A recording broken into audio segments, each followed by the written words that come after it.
teewul nag live bu nit ñi dina continuer ku nekk li nga war a def live di nga ko def en attendant mais nag tey jii alors ça a coupé niveau de batterie 2%.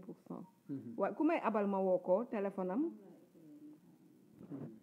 Tafsir ñu ngi lay woo ci numéro Mamito mi ngi lay woo ci sa messenger Mamito ngi lay woo Bokar yegsil du Bokar beneen gan ñëw na ci kër gi la bokk Bokar kaay toog nii ñu yeggali ñoom dañu nekkoon réunion ci suuf Mamito essayé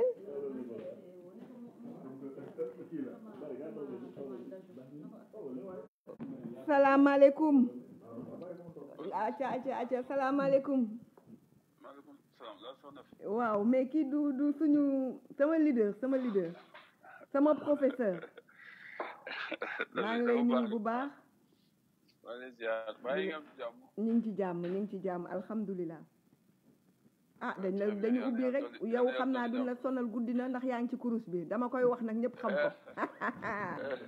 yaa ngi ci kurus bi xam naa waaye pour nga dugg rek waxtaan ak nit ñi un peu tey ji dañu ñëw rek lancer concept bi léegi concept dañ ko doon wax en vrac rek wax ci scandale yi wax ci ku ne lu la metti ci réew mi mais dañu ni également à partir de semaine prochaine day doon thématique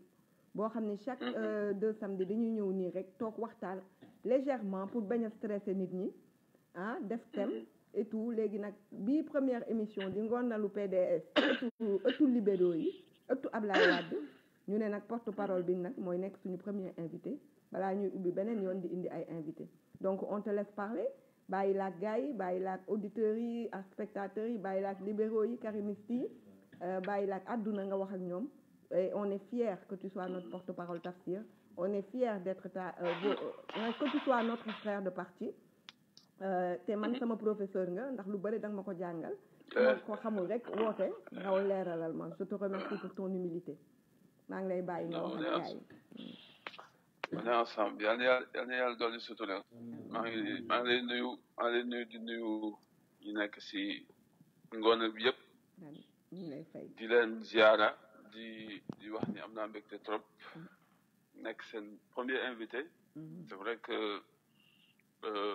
yàlla moom mooy dogal na ni tey maa nekk seen premier invité donc dama ci sant yàlla c'est un choix volontaire c'est un choix volontaire yow parce que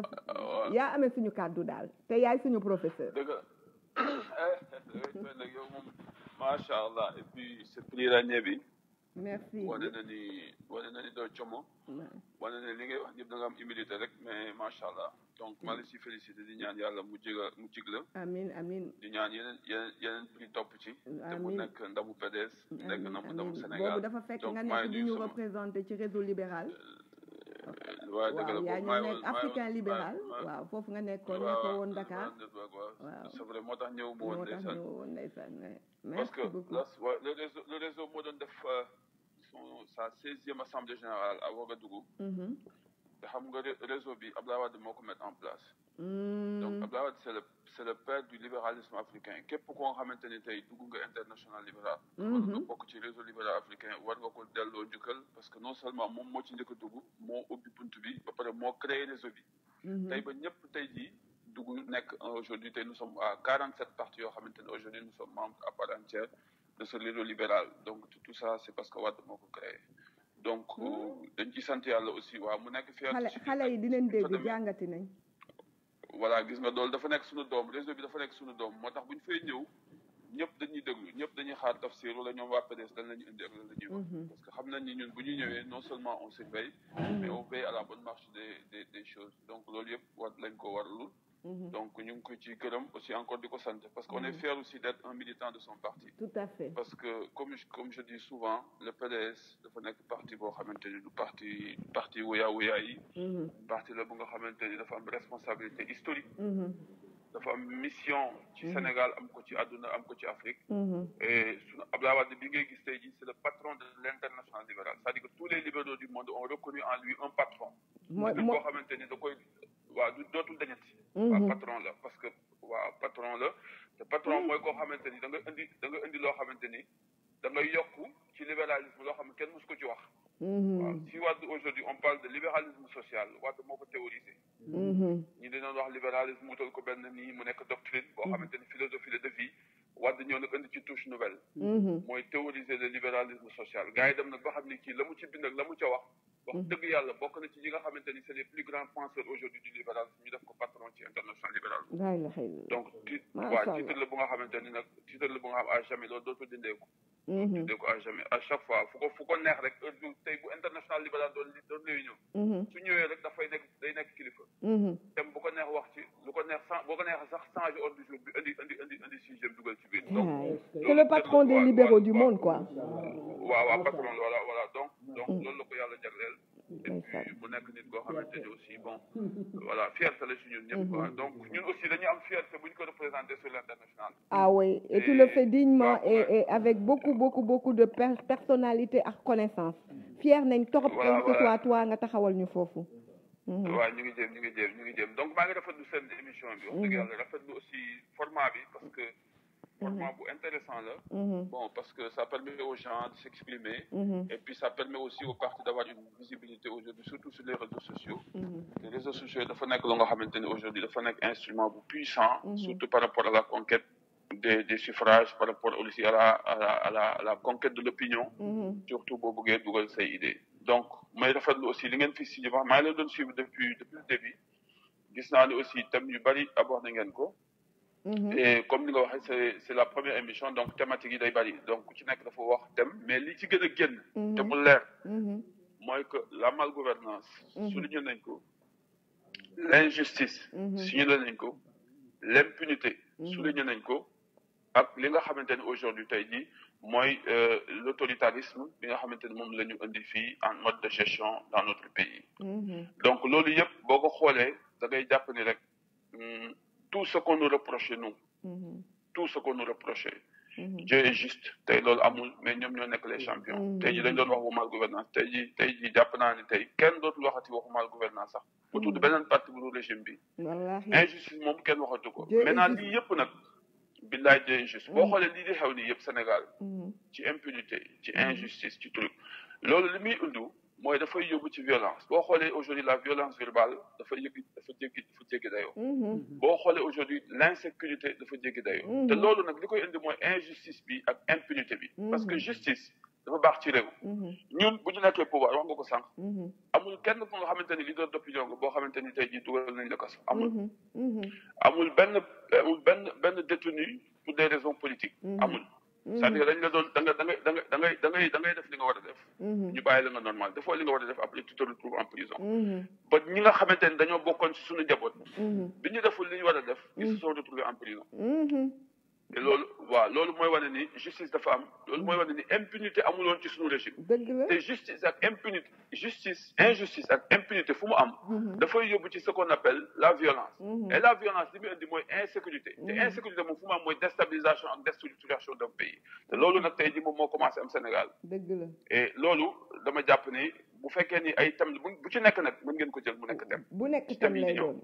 waaw bu ci nekk thème bu mag la waaw mal gouvernance moom liñ ci mën a wax c'est à manger à boire yow mal gouvernance bi dañu bëgg sax ñun bu ñuy defaat beneen pas xool ak yow sa agenda puisque souvent yow yaa amee relation internationale également kon yaa ñuy demal ci tribune internationale yi ñu xool ak sa agenda prochain bi nga nekk ñëw fii ci ngoonal bi ak thématique sur la mal gouvernance yoo xamante ni yi la neex yi gën a saillant nga toog fii wax ak waa ngoonal wax ak spectateurs yi ak internautes yi parce que yëpp bi dafa bëri ni nga ko waxee dafa bëri doo xam foo commencé dafa bëri trop mais loolu yëpp c'est la justice divine qui s'exerce xam nga ñun dañu sonn avant ñu ñëw pouvoir 26 ans yoo xamante ni xeex bu metti mais à chaque fois que la victoire Abdoulaye am na ko rek ñu nangu ko ci moom mais mu muñ te sunu borom dafa ànd ak ñi nga xam dañuy muñ wante muñ ko continuer am patriotisme am continuer am amouru Sénégal am sunu borom fayee ko pouvoir en 2000 ñu ñëw 2000 indi loo xamante ni Sénégal mosu ko xam def fi loo xam ne mosu ko def te nit dootu ko def teg Sénégal ci axe teg ko ci yoon ba nga xamante ni tey jii keneen mënul ñëw tey pourquoi les Sénégalais aujourd'hui se rendent compte des difficultés du régime c'est parce que nous leur avons montré la voie dañ leen wanoon yoon bi tey ku jàdd yoon gars yi dañ koy gis day yomb parce qu'on avait montré la voie que ni fii mooy yoonu développement donc ñun nous sommes un parti de solution nous sommes un parti de gouvernement nous sommes un parti de mission parce que mission bi àdduna moo ñu ko jox Afrique moo ñu ko jox kilifa diine réew mi ñoo ñu ko jox Sénégalais yi ñoo ñu ko jox donc ñun loolu la ñu taxawee ba tey jii dama bëgg yéen ñi toog foofu ak ñi may déglu nekk ay internet ñu am fierté li ñu bokk biir PDS ah oui fier d'être membre de ce grand parti ah oui fier d'avoir eu raison sur tout le monde en 2012 waloon nañ leen ni fi ñu jëm baaxul ñi ngeen di bëgg a fal ni wóorul ñu def ko tey ji aujourd'hui mouvement des tuyaux ñëpp d'accord nañ ci PDS c'est la solution waa ñëpp d'accord nañ ci donc soyez fiers d'avoir été en 2012 ñi nga xam dañu doon jàppale Wade soyez fiers d'être aussi jusqu'à présent membre de ce parti plus que jamais mais soyez fiers d'avoir eu raison sur tout le monde sur toutes les questions soulevées toutes les questions sur la CREI sur la gouvernance sur les choix surtout nous avons raison sur nos adversaires et loolu dama bëgg ngeen am ci fierté tout à fait aujourd'hui tey jii waaw war ngeen mën a am fierté aussi nekk koo xamante ni tey jii yéen a ngi ànd ak Wade pour ñu ñëw jëlaat pouvoir bi gérer ko donc loolu daal laa leen bëggoon a encourager di leen wax ni rek ci benn thème rek bu ndaw rek ma ci bëgg a wax rek avant may ti mooy sur l'affaire des véhicules là parce que je pense que c'est d'actualité c'est d'actualité te li ci xew dafa nekk loo nga xamante ni dafa wane lu bari xam nga affaire véhicule yi dafa am benn aveu bu ci am mooy l'aveu d'anormalité dans laquelle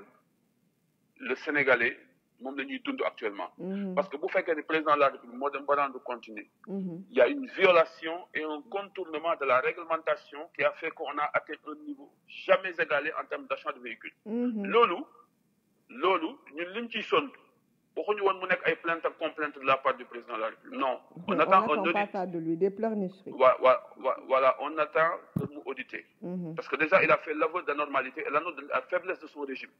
parce que bu fekkee dem na boobu ba ni y a une violation et un contournement de la réglementation te bu leen fàtte réglementation bu muy wax c'est le décret de 2008 que Wade avait pris donc ça veut dire que ñoom ci suñu 2008 lañ jël décret boobu te ñun ñoo ko jëloon pour réglementer l'achat des véhicules et autres ñoom ñi ñëw teg ko ci suuf tey c'est aujourd'hui qu'ils se sont rendu compte qu'ils se sont gourés bi ñu demee nag ba léegi nag li nga xamante ne moo ci am mooy aujourd'hui il y a des soupçons d'enrichissement absolument sans cause il y a des soupçons de détournement de deniers publics absolument de rétrocommission voilà et loolu nag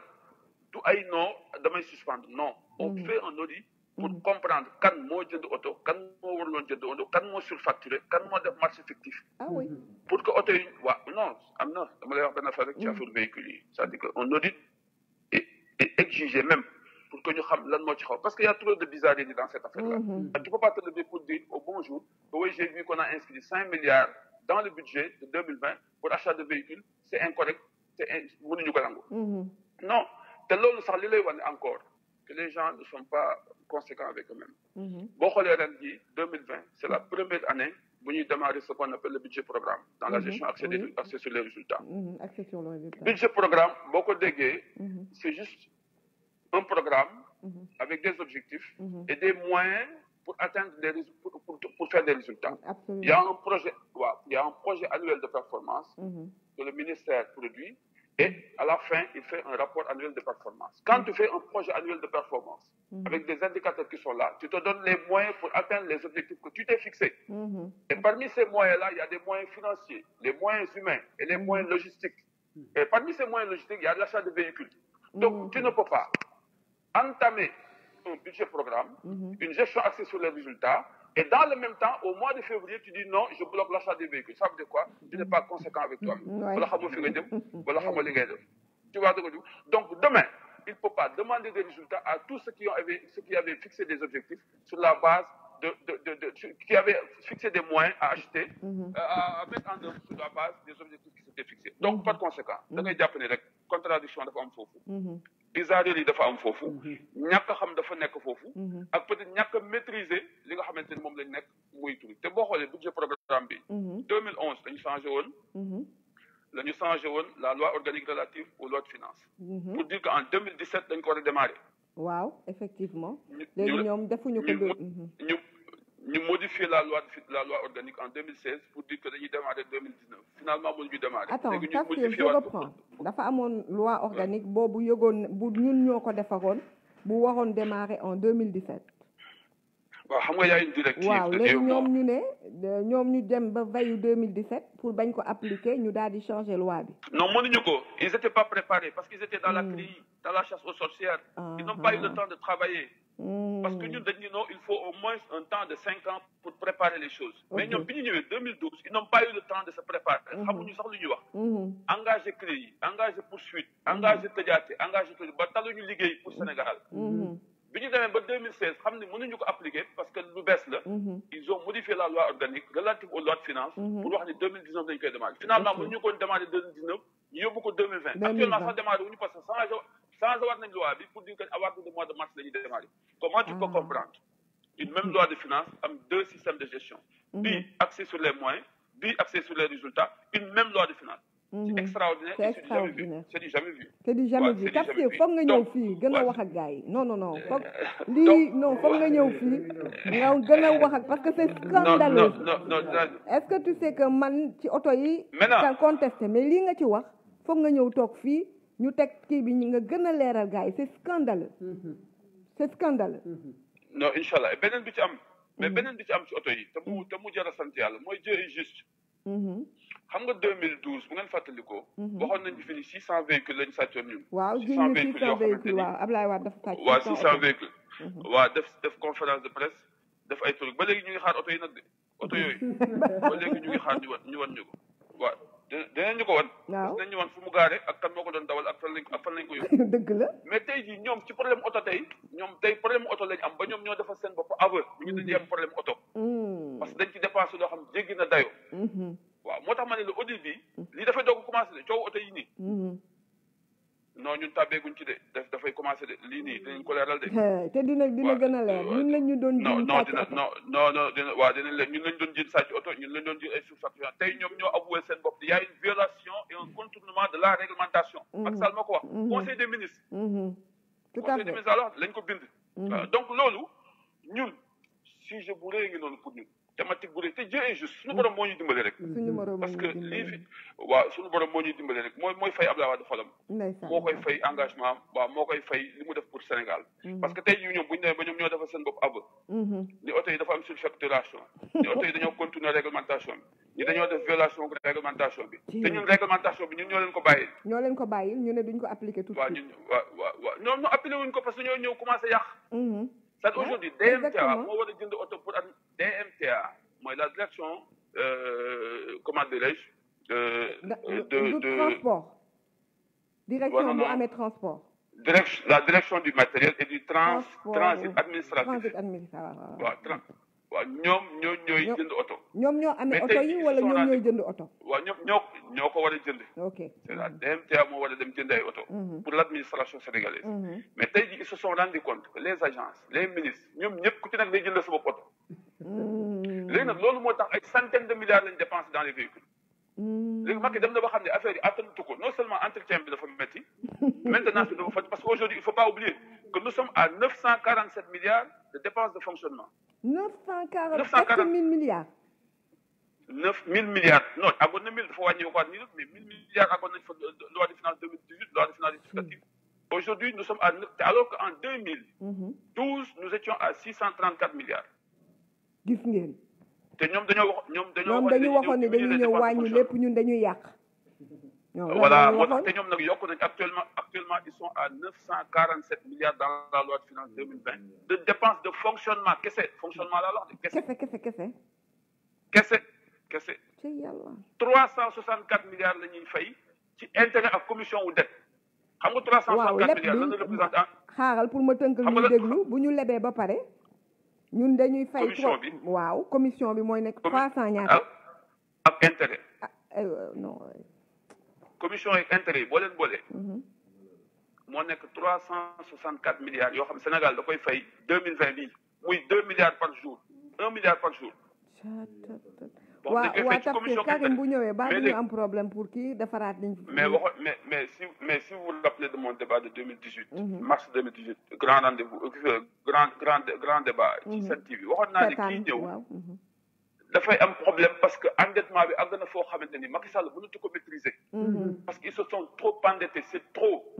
ils se sont mal endettés. Aujourd'hui nous sommes à 870 milliards que nous payons tous les ans. dama lay jox exemple 364 milliards yooyu ma la wax ni mooy intérêt commission bi xam nga lan la représenté woon en 2012. 2012 347 milliards moo nekkoon principal intérêt ak commission boo leen dajalee yëpp. moom moo représenté uniquement commission ak intérêt. commission ak intérêt kan lañ ko fay. kan lañ fay xaalis boobu. commission ak non c'est incroyable xam nga nit ñi li ñuy wax. alors moo gën a ndaw. en fait li ci biir. waaw non dama lay wax li ci nekk di débat xam nga aujourd'hui ñun li may sant yàlla xam nga mooy lan. na fi. mooy que débat bi am aujourd'hui xam nga ñan ñooy nekk di dóorante ay bopp. di tojante ay bopp. waa APR ci seen biir. ak ñi nga xam ne dañoo àndoon ak Macky Sall fal ko en 2012. dëgg la tey ñoom ñoo nekk di reyante seen bopp di dóorante léegi ñun seetaan bi ñu leen di seetaan ñu leen di dóorante dafay am fu mu yem. c'est-à-dire que moment bi dafay jeex léegi foofu nañ ñëw ni leen yéen ñi léegi débarrassé leen planche bi yéen ñëpp bougé leen. ah oui il est amu leen problème amu leen waa bougé leen may leen ñu rek ñun ñu ak suñu allez bougé waaw parce que waaw bougé leen parce que ñun parti solution lañu. il faut que yéen ngeen xam loolu que nous sommes là pour apporter des solutions parce que sénégalais yi jaaxle nañu sénégalais yi tiit nañu sénégalais yi angoissé nañu sénégalais yi anxieux nañu sénégalais yi stressé nañu sénégalais yi xamatuñu fu ñu jëm. ils n'attendent que le Messie et des solutions et ça c'est le PDS. c'est nous ceux qui avons la solution et inch'Allah rabbi nañ ko indi. donc jàpp leen ni tous ces débats là auxquels nous faisons face yi nga xam moom lañ posé nii actuellement te yéen ngeen soulevé ko fii nii ay thématiques yu bëri loo xamante ni incha allah rabbi yéen di ngeen ci ñëw yéen dinañ ci ñëwaat le parti globalement et dinañ ci ñëwaat pour que au moins ñu mun ko leeral Sénégalais yi parce qu'il y a beaucoup de choses à dire il y a beaucoup de choses à faire mais jàpp leen ni rek nous avons comme mission d'apporter des solutions pour les Sénégalais te loolu soyez fiers d'appartenir à ce parti tey yaakaar bi ci ñun la nekk mais c'est yaakaar boobu nag ñun ñoo koy cristalliser la cristallisation de cet espoir là passera par notre discours, notre comportement, notre façon de faire et ce que nous proposons aux Sénégalais. Et Inch'Allah, Tafsir ma gën kontaan mais dama bëggoon rek nga may xale yi ak auditeur bi tu sais bi ñu nekkee tournée da nga expliquer loo xamante ni ñu bëree man dafa gën a tax lu bëre lu xew damay xam ne dañ ciy génn da nga expliquer nu PDS sosoo ak ce que veut signifier Ablaye Wade fan la ko jëlee ak alxuraan bi nga wax fan nan la defee maanaam livré nga ñu daal benn secret boo xamante ni baatin la ak ci PDS nga di fraternité solidarité yaa ngi koy fàttali boobu laa bëgg nga tëjee may ko gars yi. ok Nafi da nga may wax loolu Nafi xam nga non foog nga expliquer xale yi ñu xam man xam nga loolu moo tax tey ji lu mu métti dama naan day am solution ndax loolu nga ma wax dafa dugg sama bopp ba ma xam ni def rapport bi nag xam nga na nga ko waxee lim ko ma bind dem wëri ko ci suñu alxuraanu karim ma ni Tafsir mi li mu wax moo tax nga ne woon ku teg ni Ablaye Wade nii day dem di dem wala ku foog ni PDS nii la da ngay nax sa bopp waaye baaxee ko gars yi ñu gën a dëgër ci lu ñu doon ak ci lu ñu gëm bismillah le frère waaw ñamal leen rek Nafi dafa xaw a yéeme alors waaye loolu de toutes les façons PDS comme ni ma leen waxee du dul parti caaxaan c'est-à-dire ku xamul PDS moo koy caaxaane c'est-à-dire ku xamul PDS li muy représenté moom ngay wax di ku koy jéem a faagaagal ku koy jéem a faagaagal wala nga koy foyo wala nga koy tudd da nga ko xamul wala da nga xamul àdduna damay wax ni PDS bi muy juddu en 1974 boobu ay mag ñoo fi nekkoon ay kilifa diine yu bëgg réew mi am cër ci réew mi woo Ablaye Wade waxtaan ak moom ñaanal ko ngemb ko jox ko ay koppar mu teg parti bi xam nga lu baatin sos lu baatin sos lu ñaan sos lu ay kilifa sos loo xamante ni ñu bëgg réew bi ñoo ko sos loolu du caaxaan moo koy yëngal waaw ñi ko ñaanal ci PDS bi dafa bari te li ko inspiré ba mu choisir le libéralisme li ko inspiré ba mu choisir la devise du parti qui est la dignité la justice et la fraternité. Abdoulaye Wade ci boppam moom dem na ba ni parti bi dafa ma jaaxal. xam nga tax mu wax ko. mooy dafay gis ni parti bi ay 10 millions de nit 10 000 personnes dañuy dem. mais chaque jour day gën a yànji. day gën a neex. day gën a baax day koy gën a yaakaar. c'est vrai. waaw traversée du désert bi. avant ñuy jox pouvoir bi ñuy bañee pouvoir dafa bari. mais chaque jour tu vois que ni le PDS redevient un parti bu nga xamante ni. dafay gën a attrayant. dafay gën a attractif day gën a fort day gën a. voilà loolu nag baatin bi la. parce que libéralisme boo ko déggee. xam nga sunu borom dama koy wax. ni moo njëkk a nekk libéral. sunu borom moo njëkk a nekk libéral parce que li tax mu nekk libéral mooy dafa créé doomu aadama. jox ko xel ba mu ko joxee xel nag la pareeg moom. jox ko ay ciram mu mat. mu ne ko soo defee lii. àddinaa ngi nii soo defee lii safaraa ngi nii. waaye nag nekkal ci li nga nekk ba pare yonent yi mu yónni leen. yónni leen ba pare ni yonent bi yow mii yow yaay yonent Muhammad yow yaay sama yonent bi ma tànn. waaye nag ñii ma la yónni amoo benn dogal ci ñoom. fa zakir mu ne ko innama anta muzakirun lasta alayhim bi musaytirin moo benn dogal ci ñoom de fàttali rek laa la sant. kon dès l'instant que amul forcé mu ni sama diine bi ma leen di wax ni laa ikraha fi diine qad tabayyana rushdu minal ghayy waaw mu ne amul benn force nag bu ngeen di force nit dès l'instant que y a pas de force y a pas de truc yow mi nga xam ne yow yonent bi yow laa yónni amoo benn dogal ci ñoom bu dul fàttali et kooku la y a pas plus libéral y a pas plus libéral yàlla dafa libéral waaw bi muy créé Adama démocrate la bi muy créé Adama xam nga lu mu wax seytaane ak kii mu ne is qaala rabbuka lil malaikati inni xaalifun basarun min tin fa ida sawaytuhu fa nafaxtuhu fiihi min ruuhi fa xaqul lahu saajidina mu ne fa sajada malaika kulluhum ajmain illa iblis istikbara fa kaana min al kafirina mu ne ko yaa iblis maa manahaka an tasjuda lima xalaqtu bi yadik astakbarta am kunta min al xaalimin mu ne ko xaala ana xayrun minkum xalaqtani min naarin wa xalaqtahu min tiinin suñu borom ni ko bon faxruj minha innaka rajim mu ne yàlla may ma dele xaala rabbi fa anzirni ila yawmi yubxasuna yàlla ni ko ok d'accord fa innaka minal munzarina ila yawmil waqtil maxtuum saytaane ni ko xaalafa bi isatika laahiyannahum ajmain ila ibadika minhumul muxlasin xam nga ko ci yàlla teg xaalafa alxaqu walxaqu aqul la am la anna jahannama minka wa man tabiaka ñu ku la topp rek ànd ak yow dama koy lakk xam nga débat boobu ànd ak yàlla ak saytaane c'est un débat démocratique c'est un débat yow su ñoo tël kii voilà te yàlla ne ko amee doole munoon ko fa arrêté mu ne ko mënoon ko faagaagal mënoon ko def mu ne ko sujootalal aadama bi yéen ñi malaaka yi sujoot aadama iblis ne sujootuma mu ne ko yow lu tax sujootoo kii nga xam maa ko créé samay loxo mu ne ko non man maa ko gën parce que da nga ma créé ci safara créé ko moom ci tin mu ne ko génnal fii yow moom seytaane nga rajëm nga tuyee bandi seytaane ni ko non d'accord dinaa génn mais da may may di ma ànd ak sa gars yi mu ne ko ok d'accord may naa la délai bi seytaane ni ko sa gars yi nag dinaa leen song dinaa leen yàqal dinaa leen def bi yàlla ni ko képp ku ànd ak yow yàq ba yàq bu ñëwee ma la xoolal ma débat démocratique boobu te pourtant Dieu mënoon na imposer rythme mais il a permis à Satan non seulement de donner son point de vue mais de truc loolu moo lay wan ne Dieu est démocrate mais aussi il est libéral dans sa façon de faire moo tax le choix du libéralisme est un choix mais inspiré boo xamante ne war na sax xamul lu ko choisir moo tax être libéral c'est à la fois être un croyant parce que boo xamee yàlla fi mu jaar ak doomu aadama ak seytaane ak fi mu jaar ak ñëpp ak ni mu jaar ak yonent yi ba ñëw ni yonent yi amoo benn force booy def ci ñoom li ma la imposer rek mooy nga wax ak ñoom fàttali leen mais bàyyi ma ak ñoom donc il est libéral dans sa démarche tout à fait c'est ça le libéralisme et puis le libre arbitre mu ne libre arbitre ngi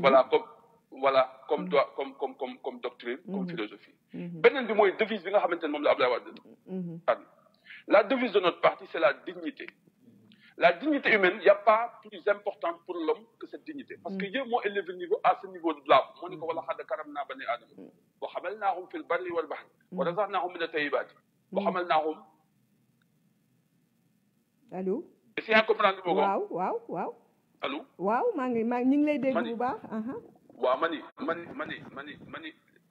Teranga bobu suñu borom defal doomu Adama. Def ko mu nekk loo xamante ni man maa ko teral. kooku c'est pour relever sa dignité. yëkkati ko. waaw yëkkati doomu aadama. waaw au-dessus de toute autre création. waaw animaux yeeg kii yeeg. ñëpp moo nekk ci kaw. léegi nag dignité boobu suñu borom jox doomu aadama ñun ñu ñëw choisir ko mu nekk suñu devise pour préserver la dignité humaine. tout à fait. kooku déjà. c'est le premier aspect de notre devise. Le deuxième aspect de notre devise, mooy la justice. xam nga justice justice boo ko xoolee yonent yi justice moo leen indi ci àdduna suñu borom daf ni maa envoyé yonent yi pour ñu indi justice laqad arsalna rasuluna bil bayyinaati mu ni wa anzalna maahum alkitab wal mizan mu ni li yaqumu nnaas bil qist maa leen indi pour ñu taxaw justice kon justice boobu tey ji moom moo nekk au cœur de l'action humaine tout à fait gis nga anglais gis nga américain xam nga loolu la ñuy wax li tax ñu développé te raw ñëpp xam nga mooy lan justice bu am doole ñoom loolu gis nañu gëm effectivement waaw ñoom dañoo def seen pledge of allegiance ni I pledge allegiance to the flag of the United States of America and to the republic for which it stands one nation under God indivisible with liberty and justice for all waaw man ñoom je fais allé loolu xale yi sax dañ koy def chaque jour balaa ñu waxee balaa ñuy dugg kii ñoom waaw balaa ñoo dugg classe balaa ñoo commencé ñoom pledge of allegiance boobu la ñuy njëkk a def cette pledge of allegiance boobu nag ñaari aspect daf ci am solo mooy seulement reconnaître nañ ni yàlla mooy buur ñoom ñëpp ñu ngi ci sous la guidée de Dieu mais deuxièmement wax nañ ni liberté ak justice pour ñëpp la justice seen diggante seen américains yi seen biir mais diggante justice ak état bi ak ñoom justice boobu nag ñun moom lañ choisir mu nekk le deuxième point de notre devise non seulement yonent indi nañ ko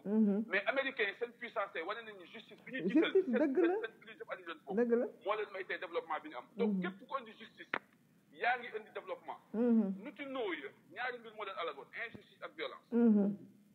ci la yàlla alagee nitu noo yi donc tey justice boobu ñun moom lañ njëkk a def moom lañ def mu nekk le deuxième point de notre devise le troisième élément de notre devise c'est la fraternité te fraternité suñu borom moo ko bëgg ci alxuraan moo ni innamal mu'minuuna axwatun mu ni fa aslihu bayna axwaykum waaye yéen ñëpp ay frère ngeen da ngay sët na ngeen di defante lu baax di ko waxante lu baax moo tax PDS mu bëgg à chaque fois il y a problème ñu fàttali ko ni nous sommes des frères nous sommes des sœurs que noo ñu régler suñu ay problème à l'interne kenn du ko yëg comme ni ñu koy defee ci famille ak frères ak sœurs parce que c'est fondamental important que nous puissions comporter en frères et sœurs donc xoolal imaginer loolu imagine devise du PDS muy dignité justice ak fraternité lépp boo delloo ci téere bi da ngay gis ni c'est des fondamentaux c'est des piliers au niveau de c'est des fondamentaux de chez les de l'islam du Saint-Coran donc loolu moom mooy PDS ci idéologie wala ci doctrine le PDS ci devise am le PDS ci doxalinam parce que Wade bu ngay gis ni keroog dama ñëw ni dañ toog ak moom mu wax benn idée ma ne ko monsieur le président ñun d'accord ñu ci idée bi de mu ne expliqué wu ñu expliqué wu mu jékki-jékki ni waaw vous m'avez convaincu d'accord naa amul problème léegi je suis choix à ce que je voulais faire donc d'accord naa ak yéen xam nga loolu bi ma jëlee pare xam nga laa ko monsieur le président nous sommes fiers am nañ fierté bi nga xamante ne tey jii yow am nañ la comme leader parce que da nga am démocratie da nga xam liberté da nga xam aussi àq yelleef doomu aadama kon donc ñu ngi lay wan ni am nañ mbégte donc li nga ciy dégg rek mooy que PDS pour dëggal la dafa taxaw temps yee rek mu ne est-ce que am naa pouvoir am ñu ko tontu ne ko waaw mu ne leen yéen tuune ngeen dem leen jàngi aw ma benn pouvoir yéen a am pouvoir ngeen délégué ma ko une partie de ce pouvoir pour te dire comment dama lay dëggal rek ci lu mu wax dëgg la donc Wade fierté la ñu am ko comme leader malheureusement c'est vrai qu'à un moment donné les Sénégalais utiliser nañ leen tubaab yi occidentaux yi jaxasi seen xel inventé dugg ci ay tey gis ngeen di commencé feeñ li Moustapha Niasse dafa amoon ku mu nekkoon en contact benn tóob agent secret bu nekk xaw ma Maroc ay truc yéen a koy gis dina kon ne génn li ma lay wax nii Lamine Diack waaw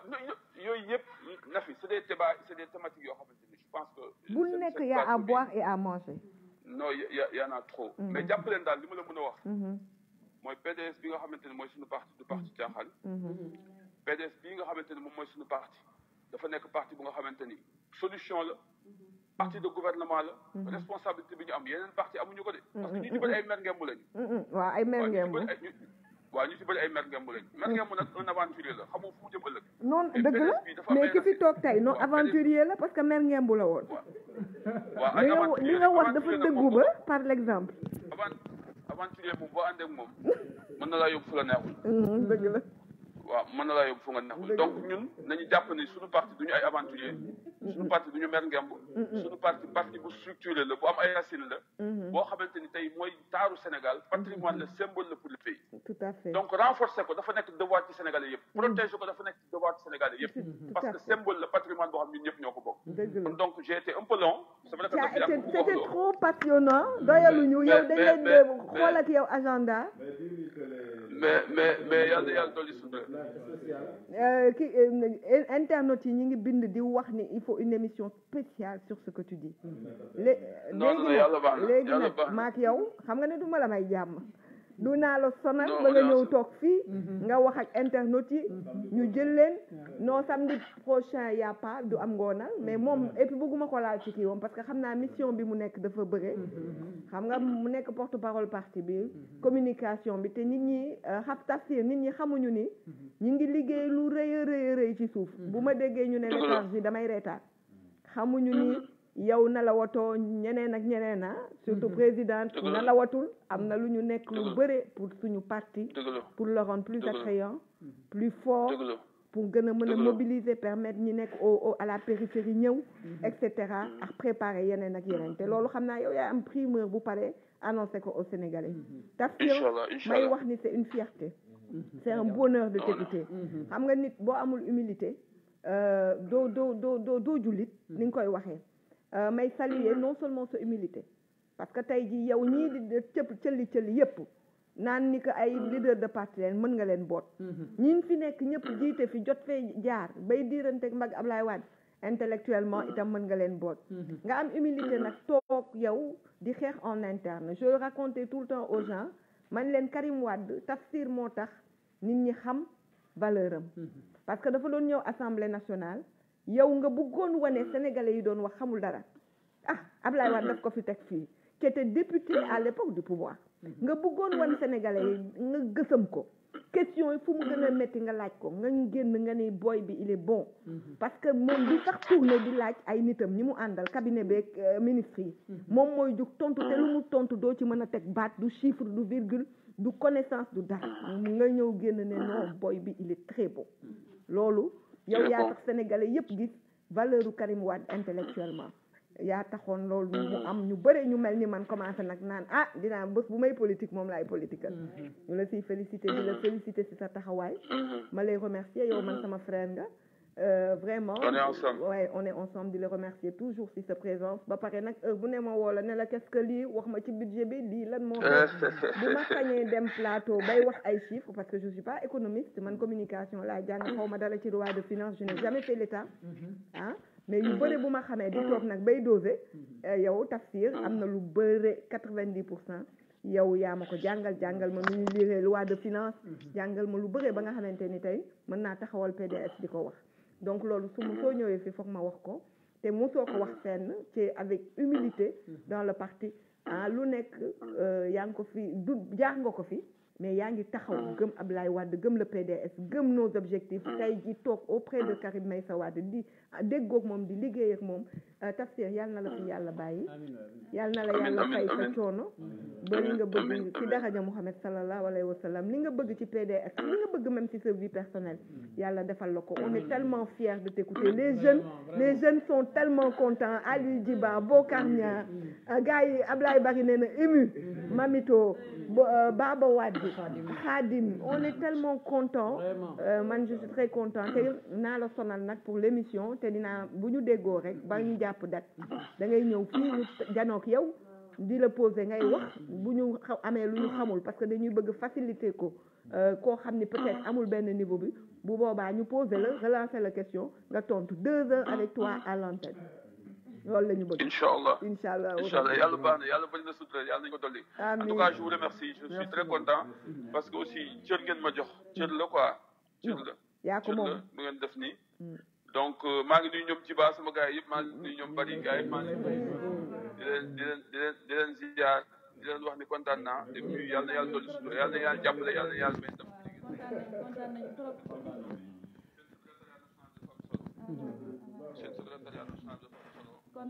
kontaan nañu trop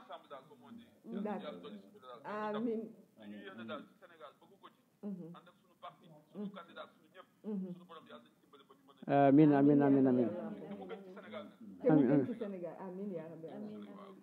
vraiment le frère Tafsir kontaan nañu te li nga tënk yëpp rek ni ma ko gisee rek mooy ne atte bee wàcc li yàlla di wax alayhi salaahu bi ahkamil haakimina loolu moo wàcc waaw te gëm yàlla dafa am solo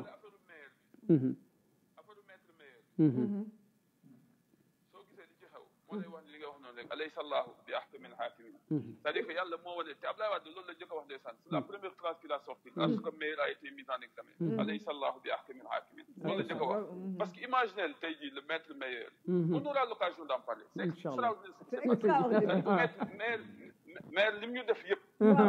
tey jii mënul woon a bañ a nekk situation bi. C'est pas possible. Dieu est juste. Dieu est juste. très juste. Billahi Dieu est juste. Dieu est juste, voilà. Barke Mohamed. jërëjëf. Merci infiniment Tafsir. jaajëf on est ensemble. Oh merci, c'était Tafsir Thioye. tey ngeen gis ngoonal bi ni mu neexee dafa ala dawame ah lii moom neex na donc sama gars yi gis ngeen ko ku bëgg jël parole grand Bokagna dafa nekkoon réunion ñëw fekk si ñu donc moi je crois que je n'ai pas plus besoin de ça ah Tafsir vraiment ñu koy remercier si lu bëree et di ko wax ni c'est une fierté grand Bokagna Tafsir nuyu na la Tafsir ñu ngi lay wax que c'est une fierté de partager avec toi le Parti démocratique sénégalais. Tu es une fierté même au-delà du Parti démocratique. Tu es une fierté nationale. Tu es une fierté pour le président Wade. Mais au-delà, tu es une fierté nationale. yow sénégalais sax ñoo la moom. ñoo la soxla jëriñoo. di la ñaanal nag merci beaucoup mon frère. On est ensemble. Merci. Jaajëf. Merci beaucoup.